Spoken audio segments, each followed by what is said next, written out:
સુરતના 2 જેટલા વિદ્યાર્થીઓનો પણ સમાવેશ થઈ રહ્યો છે. સુરતના ઇન્સ્યોરન્સ એજન્ટની દીકરી અંજલિનો ગુજરાતમાં સેકન્ડ નંબર છે અને દેશમાં 43મો રેન્ક મેળવ્યો છે. સાથે જ જેનિલ દેસાઈએ પણ ઝળહળતી સફળતા મેળવી છે. જેનિલ દેસાઈએ દેશભરમાં 490મો રેન્ક મેળવ્યો છે. બંને પરીક્ષાર્થીઓએ પરિવાર અને સુરતનું નામ રોશન કર્યું છે. સુરત શહેરના પાંડેસરા વિસ્તાર ખાતે આવેલ એક ભાડાના મકાનમાં રહેતા અજય ઠાકોર મૂળ બિહારના રહેવાસી છે. તેઓ LIC એજન્ટ તરીકે કામ કરે છે. તેમની દીકરી અંજલિ ઠાકુરે ઘરની આર્થિક પરિસ્થિતિ સારી ન હોવા છતાં દિવસ રાત મહેનત કરી UPSCની પરીક્ષા પાસ કરી છે.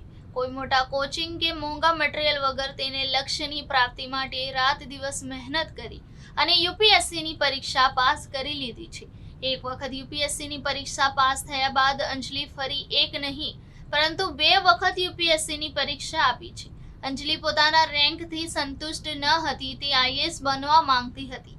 આ જ કારણ છે કે તેણે નિશ્ચિત કર્યું કે જ્યાં સુધી સારો રેન્ક નહીં મેળવે ત્યાં સુધી તે નોકરીની સાથે પરીક્ષા આપતી રહેશે. અંજલિએ આપેલ 2 વાર UPSCની પરીક્ષા આપી છે અને આ ત્રીજા પ્રયાસમાં દેશમાં 43મો રેન્ક મેળવ્યો છે. નમસ્કાર, મારું નામ દેસાઈ જૈનિલ છે અને હું સુરતનો રહેવાસી છું. હાલમાં તે જાહેર થયેલા સિવિલ સર્વિસ એક્ઝામિનેશન 2023ના રિઝલ્ટમાં મારો 490મો રેન્ક આવેલો છે. અત્યારે હું ઇન્ડિયન ફોરેસ્ટ સર્વિસની ટ્રેનિંગ કરી રહ્યો છું અને આ મારો ત્રીજો પ્રયાસ હતો. 21, 22, 23માં મેં પ્રયાસ આપેલા અને મારું બીજું ઇન્ટરવ્યૂ હતું. અને મારા ફેમિલીમાં માતા પિતા તથા એક નાનો ભાઈ છે અને આ જર્નીમાં મારા ફેમિલીનો પણ ઘણો સપોર્ટ રહ્યો છે.